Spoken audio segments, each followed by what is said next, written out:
Every day without fail, she asked about her cat. "Have you seen Mabel? She always naps right here," she'd say, patting her lap. Sometimes she'd chuckle to herself, muttering that the nurses must have let her sneak out again. Other times she'd seem genuinely worried, scanning the floor, the corners, the foot of the bed. We'd gently remind her, every time, that Mabel had passed on several years ago. Her niece confirmed it. She'd shown us a photo, a fluffy white and gray tabby curled up on an old chenille bedspread.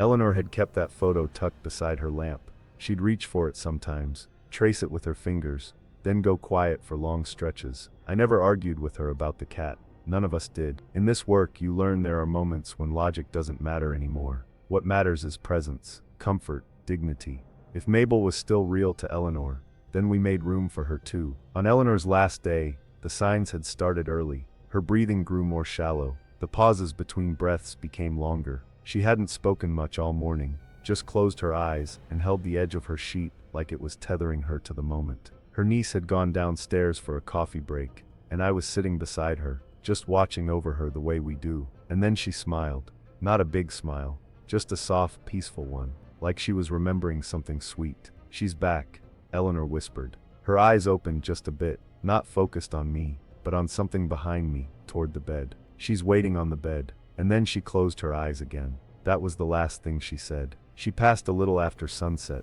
Her niece was back by then. We made the room quiet, dimmed the lights, turned off the machines. We gave them both a few minutes. Afterward, when we gathered Eleanor's things, I noticed the photo was still beside the lamp, the one of Mabel. I didn't feel anything spooky or strange, just stillness, like something had been made whole again. I've cared for many patients who saw people, pets, or places in their final hours, things no one else in the room could see. And while I don't pretend to know what lies beyond, I've come to believe that whatever brings someone peace in their final moments is as real as it needs to be. Mabel had never really left Eleanor, not where it counted.